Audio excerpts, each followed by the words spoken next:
Welcome back to another episode of the Educational AD Podcast.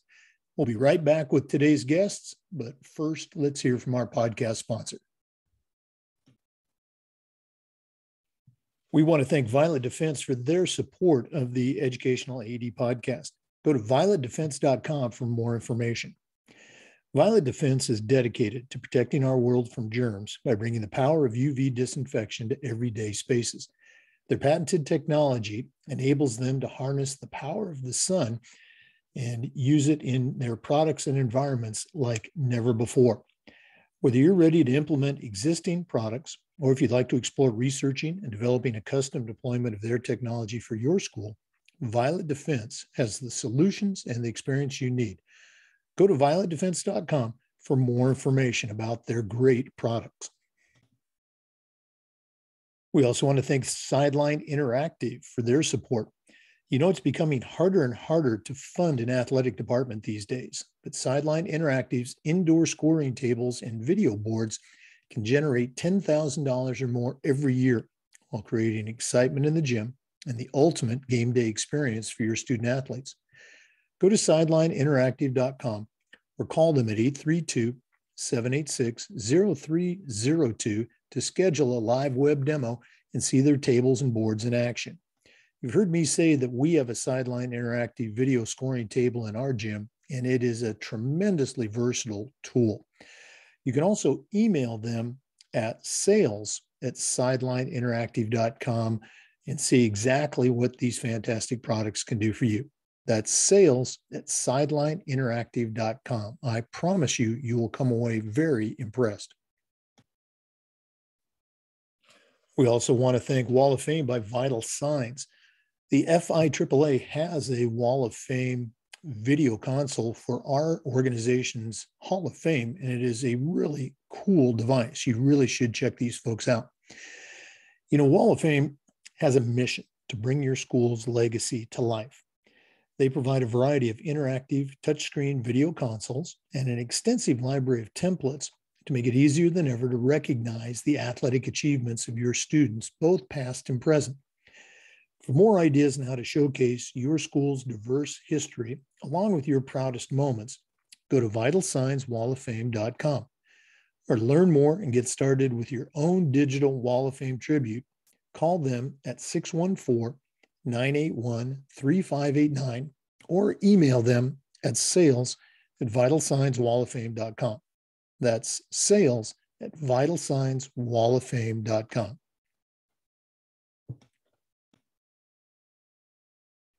We also want to thank Huddle for their support of the Educational AD Podcast. Remember, at Huddle, we power sports. More than 180,000 teams, including some of the best in the world, are using Huddle to elevate their performance with video and analytics. Huddle's the complete performance platform. They have online tools, mobile and desktop apps, smart cameras like the Huddle Focus. We have a Huddle Focus in our gym, and it is great.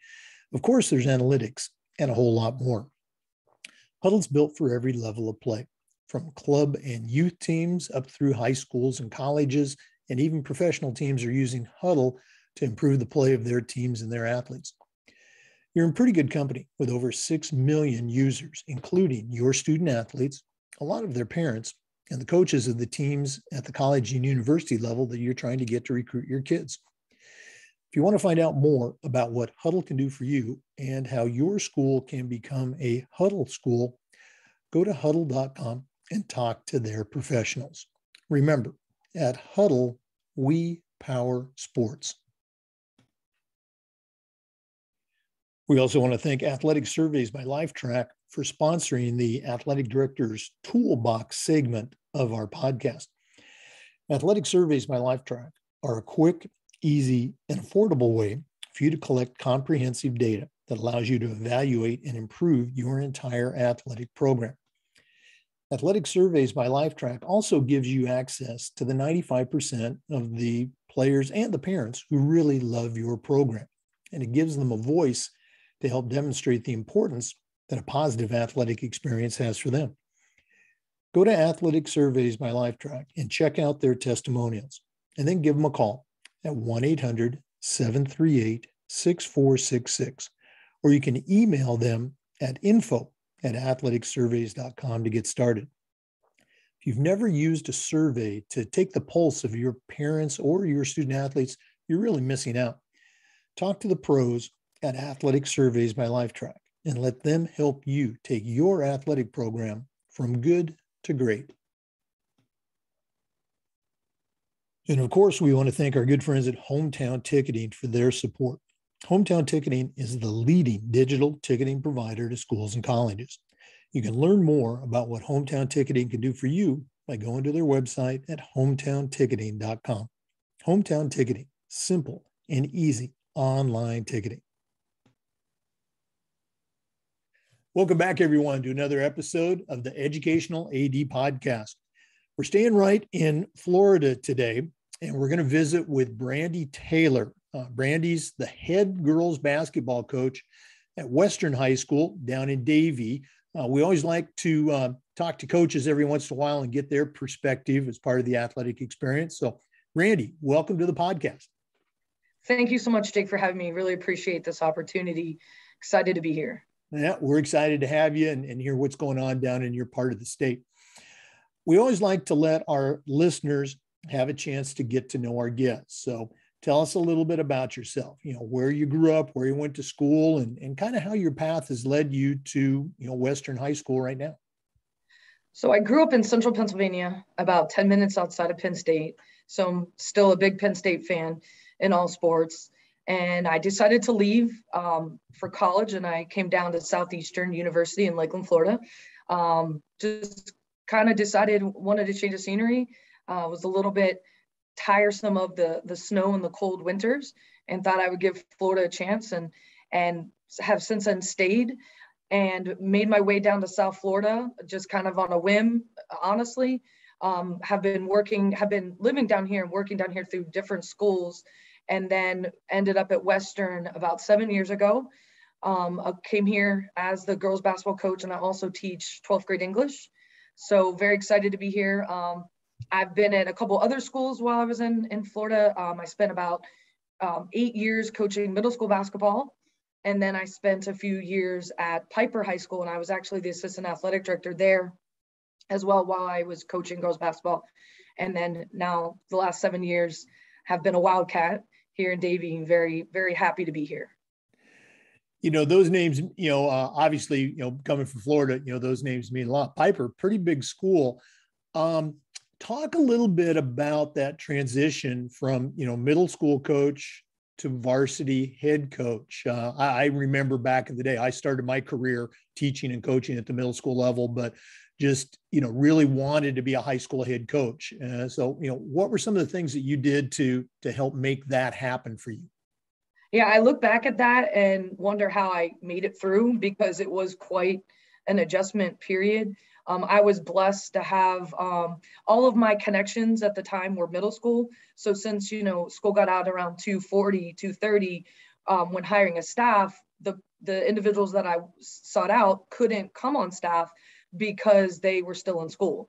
So my athletic director at the time kind of appointed me this teacher on campus and said, "Here's your assistant coach." And I was kind of taken back because I had never seen him before. He was a very experienced coach and a previous athletic director, but was completely content with just being an assistant coach and a head JV coach. So he's actually become a mentor for me.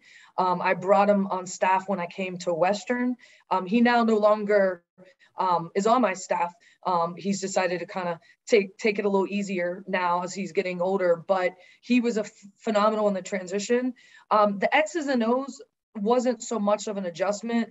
All of the other aspects, the budgeting, the fundraising, scheduling,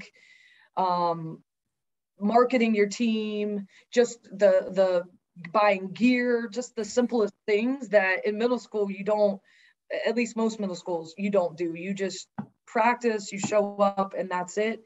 And he helped me too with building a network with college coaches and learning how to go about helping my players get recruited. So, he was just phenomenal and very instrumental in helping me. Honestly, I don't know if I would have gotten through the transition period without him, to be honest. Yeah, it's always great to look back and see those people that helped us get where we are today. We're going to talk a little bit more about mentors when we come back. For our listeners, we're visiting today with Brandie Taylor. She's the head girls basketball coach at Western High School in Davie, Florida. We'll be back with some more, but first let's take a break and hear from another one of our podcast sponsors. This is the Educational AD Podcast. We want to thank Huddle for their support of the Educational AD Podcast. Remember, at Huddle, we power sports. More than 180,000 teams, including some of the best in the world, are using Huddle to elevate the play of their athletes and their teams using video and analytics. Huddle's the complete performance platform. They have online tools, mobile and desktop apps, smart cameras like the Huddle Focus. Of course, there's analytics and a whole lot more. Huddle's built for every level of play. Club and youth teams should be using Huddle. High schools and colleges have been using Huddle for years, and even professional teams are using Huddle to raise the level of play of their athletes.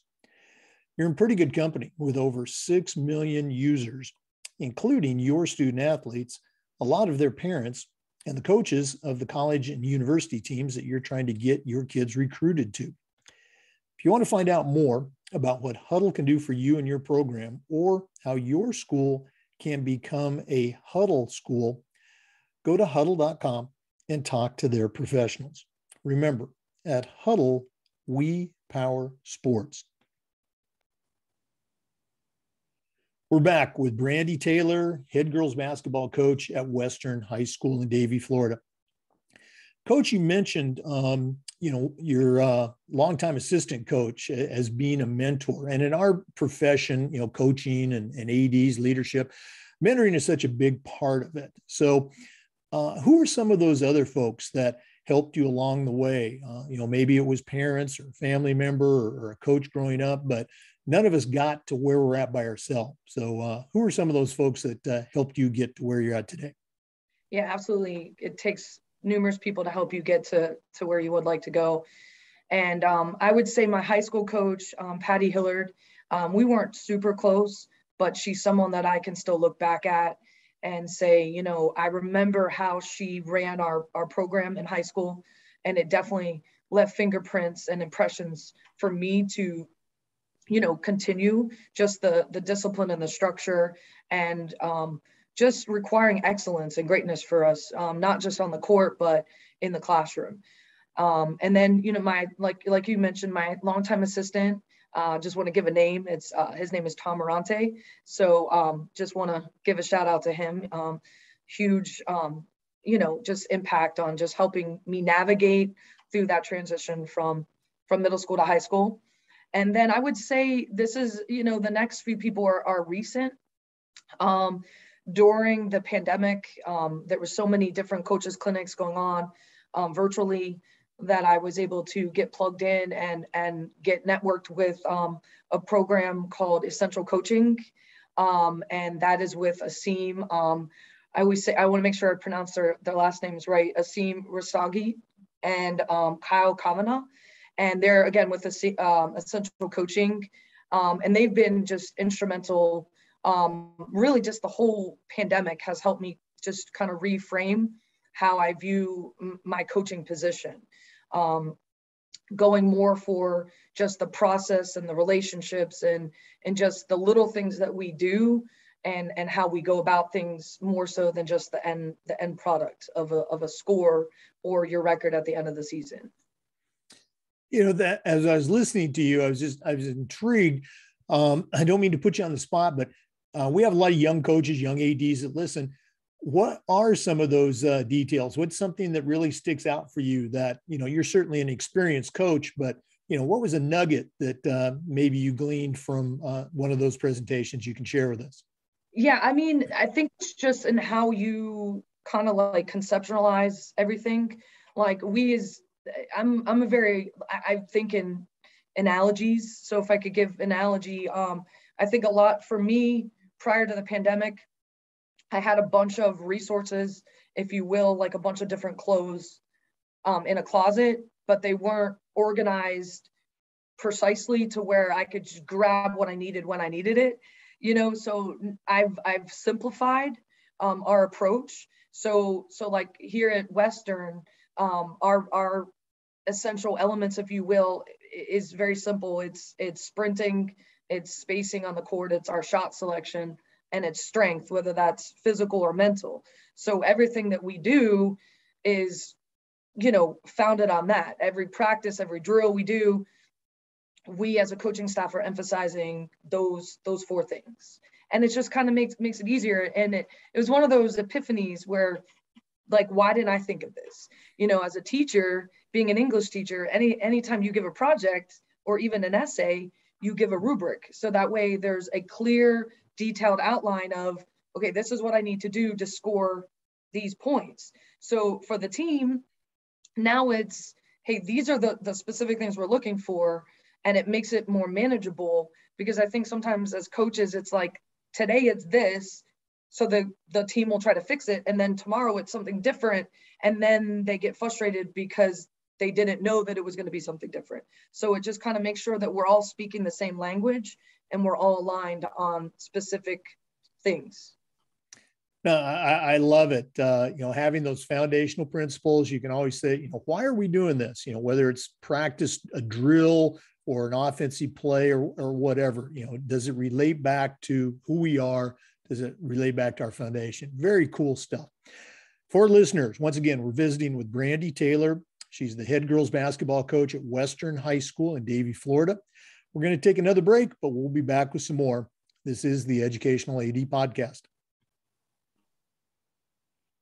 We also want to thank Sideline Interactive for their support. You've heard me say several times, we have a Sideline Interactive video scoring table in our gym, and it is tremendous. Of course, we use it for volleyball and basketball games, but we also use it for pep rallies. We use it for signing ceremonies. It is such a versatile tool. You'll want to get one yourself. It's becoming harder and harder to fund an athletic department these days, but Sideline Interactive's indoor scoring tables and video boards can generate $10,000 or more every year, while also creating excitement in the gym and the ultimate game day experience for your student athletes. Go to sidelineinteractive.com or call them at 832-786-0302 to schedule a live web demo and see their tables and boards in action. You can also email them at sales@sidelineinteractive.com to find out what these fantastic products can do for you. That's sales@sidelineinteractive.com. I promise you, you will come away very impressed. We're back with Brandie Taylor, head girls basketball coach at Western High School in Davie. Coach, one of the things we like to do on the podcast is this idea of sharing best practices. So I'm going to put you on the spot. What are some things that you do at Western, either, within your own basketball program or maybe, campus-wide in the athletic department, that you're particularly proud of and think that all schools should maybe have this? Do you have anything you can share with us?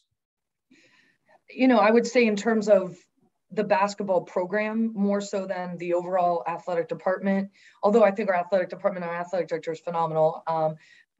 Speak on what I know best. And that is, going back to what I shared earlier regarding our foundational approach of sprinting, spacing, shot selection, and strength, and just really trying to integrate that each day in practice. I think oftentimes, or at least how I used to think, I should say, you run drills without a defense, or, hey, let's run. We're just going to sprint. If you don't get the desired outcome that you want, hit the baseline, and we're going to sprint it out. And I think that those things are almost counterproductive. So what we try to do a lot of is small-sided games. We're going to play 3-on-3. We're going to scrimmage. We want to make everything competitive, because at the end of the day, a game of basketball is filled with thousands of decisions during the course of a game. And I think that that's what, to make decisions in the we don't give them the opportunity to make decisions in practice. So then when they go in the game and they have to make it with all that added pressure, they make more mistakes. And then the coach kind of stands there and like shrugs their shoulders or scratches their head and says, well, why are they making these mistakes? And they get mad and they start yelling and they, and if in practice, we can give them as many opportunities to make mistakes, then the better they're going to be come that game time. So that's one thing that we try to do a lot of. Conditioning, we want to get conditioning done through the course of drills with a ball, instead of just running without the ball and essentially not fully using that gym time.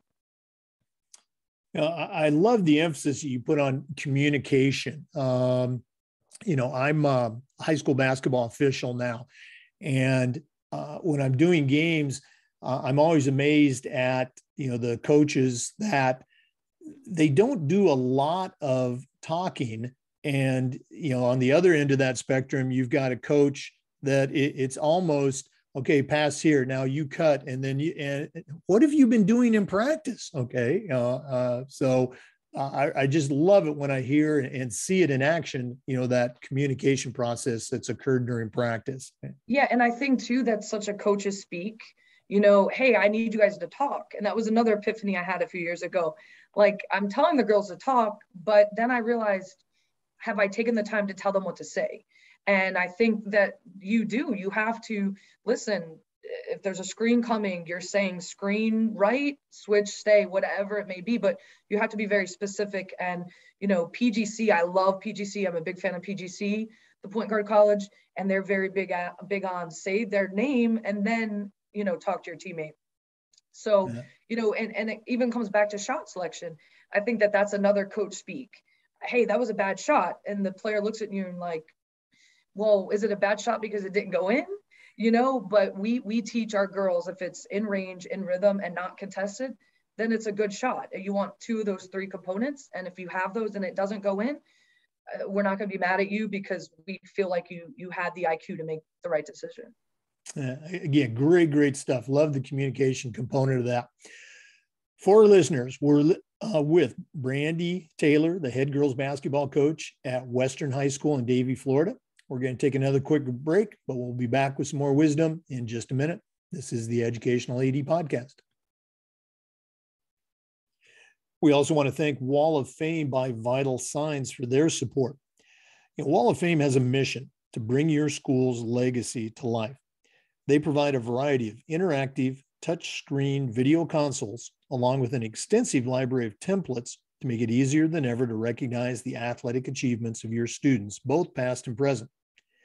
For ideas on how to showcase your school's diverse history, along with your proudest moments, go to vitalsignswalloffame.com or learn more and get started with your own digital Wall of Fame tribute.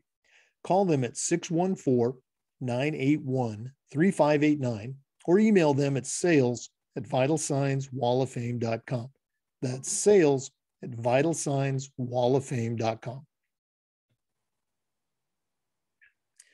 All right, we're back with Brandie Taylor, the head girls basketball coach at Western High School in Davie, Florida. Coach, we've been asking our ADs and our guests this question for several weeks now, and I'm always curious.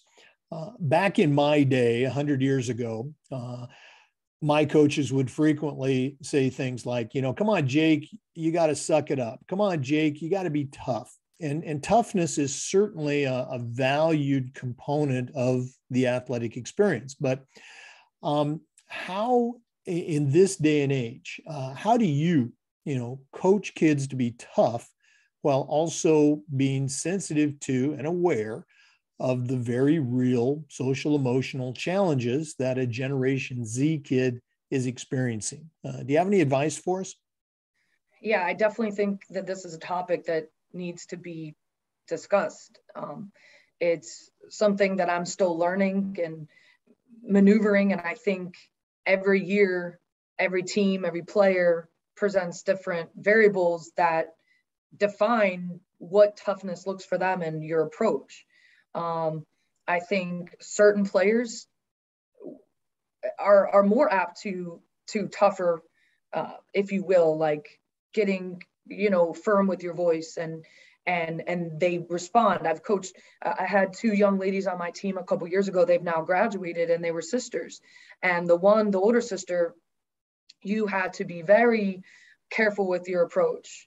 Otherwise she would shut down. Whereas the younger sister, she wanted you in her face, like telling her, get it together. And then she would look at you and say, yes, coach. And that was it. She would play amazing. So, 2 sisters from the same parents, but completely 2 different approaches. So I think it's about, learning the needs of each girl, each young lady, or each player, for those who coach guys. I think it's also important to have a strong staff that's different in their approach as well. Maybe a player will not respond to one coach, but to a different coach, they may be more apt to hearing things. So I do think there's moments, and I try to help my players understand different times and situations call for different approaches, and to try to have a thick skin.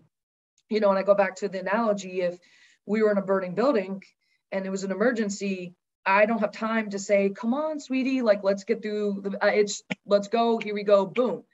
And you got to just respond knowing it's for your benefit. In a late game situation, it could be in the huddle, look, I've got 30 seconds. Like, here's what it is. This is what we got to do. Simple, to the point. That's it. And we got to move on. Whereas at practice, it could be, let me put my arm around you and say, hey, listen, you didn't do this. Let me explain to you why. So I definitely think it's situational based, and it's player based, and it's something that I haven't mastered. I'll be transparent. I'm still learning. There's times where I fail all the time. If you ask some of my players now, they might say, man, coach is failing us with that, because we're not perfect. And I think too, sometimes it's about the coach being transparent and letting your team know. And I think that's where things have changed. You said 100 years ago. Well, for me, it was similar. My coaches, hey, winners never quit, quitters never, what is it now? I just forgot it. But they don't quit. Basically, you never quit. And it was a suck it up kind of mentality. And you never really knew your coach on a personal level. It was just, here's coach. We see them at practice time, and that's it. And I think now with electronics, we've become more relational with our players. And I think sometimes it's okay to stand in front of your team and say, listen, 2 things. 1, I messed up. Like, I should have done this in this situation, and showing them that that's tough. It's tough to be honest. It's tough to be able to admit your mistakes and to say, hey, like, you can keep me accountable as a coach. And 2, to say, look, this is what's, without divulging too much information, like, this is what's going on. Like, I have a family member in the hospital, and I'm kind of not myself right now, and leave it at that. And I think that that's kind of where coaches have evolved, if you will. And I think it does speak to the toughness and more importantly, even the accountability. I think that, to me, that's something that's pressing on my mind right now, along with toughness, is the concept of accountability. No, all great stuff. And it several times you related it to your earlier point of communication. I remember hearing as a very young coach, so long ago, at a coaching clinic, the veteran coach saying, they don't care how much you know until they know how much you care.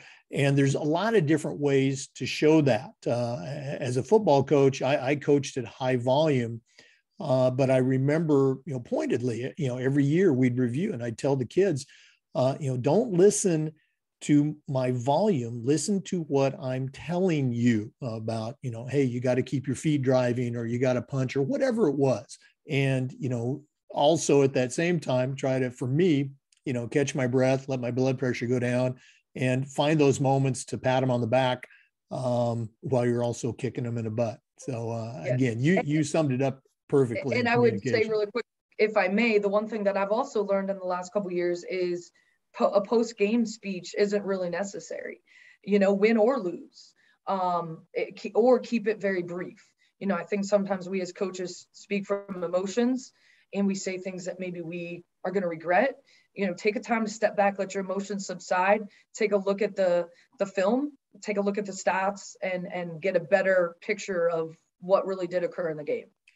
He's Coach, if you talk about, tools in the toolbox, I think that is definitely one of the most important ones. Minimize or even eliminate that post-game 30-minute, download on the field or on the court or in the locker room, hey, nice game. We'll work on some things tomorrow practice, and let them go. That just killed me as an AD to see coaches, holding the kids hostage after the game. Talking about the toolbox. They're not listening anyways. They've tuned you out. Okay. Yeah. This has been really cool for our listeners. One of our previous guests, Diane Kunkel, recommended Brandie, and I'm so glad that she did. You have been great, Coach, but we're not done yet. We always like to wrap up with what we call the athletic directors, or in this case, the coach's toolbox. And in just a minute, I'm going to ask you to send out a brand new coach, a brand new AD on their very first job, but I'm only going to let you put 3 things in their toolbox. We'll be right back with Brandie's toolbox suggestions, which are sponsored by Athletic Surveys by Lifetrack, after we hear about them. So please stay with us. This is the Educational Athletic Director Podcast. Once again, we want to thank Athletic Surveys by Lifetrack for sponsoring the Athletic Director Toolbox segment of our podcast. Athletic Surveys by Lifetrack are a quick, easy, and affordable way for you to collect comprehensive data that allows you to evaluate and improve your entire athletic program. Athletic Surveys by Lifetrack also gives you access to the usually 95% of the players and the parents who really love your program. And it gives them a voice to help demonstrate the importance that a positive athletic experience has for them. Go to Athletic Surveys by Lifetrack and check out their testimonials, and then give them a call at 1-800-738-6466, or you can email them at info@athleticsurveys.com to get started. If you've never used a survey to take the pulse of your parents or your student athletes, you're really missing out. Talk to the pros at Athletic Surveys by Lifetrack and let them help you take your athletic program from good to great.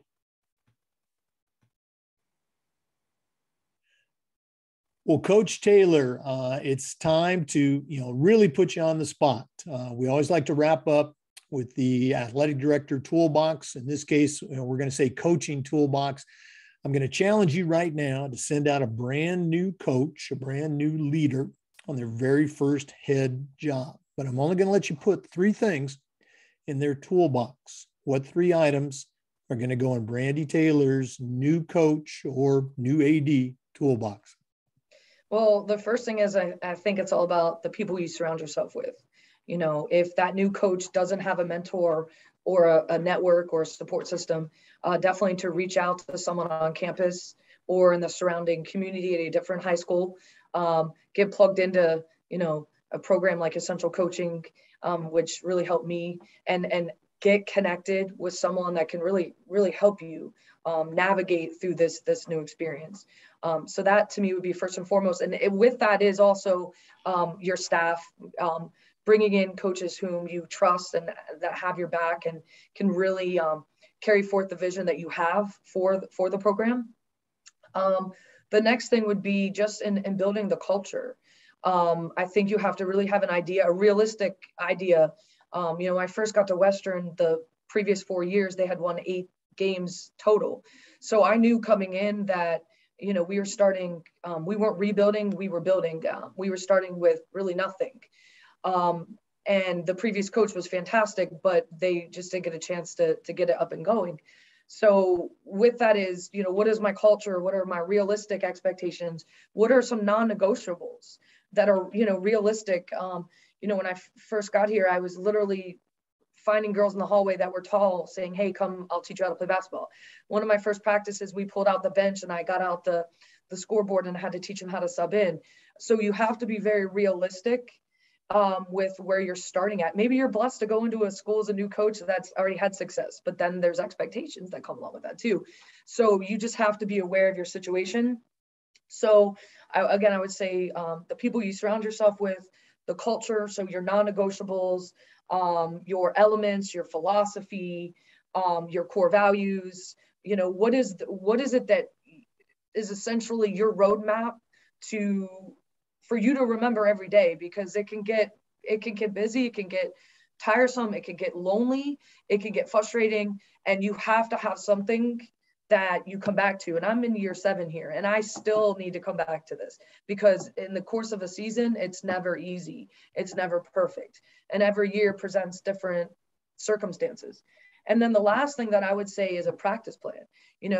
We have this coach speech that says this coach got out coached in a game, but ultimately, if you're being out coached, I believe you're being out coached because you didn't practice properly. So, have a practice plan. And in that, include late game situations. Practice your timeouts. As a staff, you want to practice being concise with your 30 seconds. Practice your halftime. Literally practice everything that you possibly can practice, so everything is seamless come game time. And most importantly, late game situations. Practice, even I've heard college coaches say this, which I thought was in Zoom last summer, which I thought was just mind-blowing. They said one of the questions was, what do you feel like incoming freshmen lack most? And one of the college coaches of like a Division I school said they can't see what's on the board in a timeout and then actually go on the court and do it. So that's one thing that we've tried to do here, not as much as I should, but we will from time to time draw something up in case we need to do it at the end of the game and have them go out and do it, just to see, can they conceptualize what's being on the board to actually doing it. So I would say, again, to recap, just have a good network, a solid group of people, have your vision, have your culture, and that should be number one, especially the first couple of years. You want to build who you are. And I think one thing I forgot to say is just how you communicate yourself on social media can also be huge. That's one of the things that helped build our program, was just the things that we would put out on social media, because nobody knew about Western girls basketball. They didn't even know where Western was. So we started putting things out there of the good things, not just basketball related, but our high academics and things like that. And then people are like, oh, so now we know who Western is. And then the last thing is just practice plan. Practice, know what you're doing from the beginning of the season all the way to the end. Know what you want to look like come postseason, and each practice prepare for the end in mind. Great stuff, and tools that any coach can use. Coach, if one of our listeners wanted to reach out and pick your brain a little bit more, what's the best way that they can get in touch with you? I would say email, and then we can exchange phone numbers if we want, which is my first name, Brandie, and it's .Taylor, Taylor, at browardschools.com. We're also, our team has a Twitter to look and see. I forget it's LWB_ Western H.S. And then our Instagram is, I think it's the opposite. I had to switch. It's Western High School. So Western H.S. _ LWB. And you can send me an inbox there as well. Brandie Taylor, head girls basketball coach, Western High School, Davie, Florida. Thanks so much for being on the podcast today. Thank you so much again for having me. I thoroughly enjoyed today. I did too. Very cool. For listeners, remember the Zoom recordings of these interviews are uploaded to the Educational AD Podcast YouTube channel. We appreciate you listening today. Come back again next time for another episode of the Educational AD Podcast. And we want to thank our good friends at Hometown Ticketing for their support. Hometown Ticketing is the leading digital ticketing provider to schools and colleges. You can learn more at hometownticketing.com. Hometown Ticketing, simple and easy online ticketing.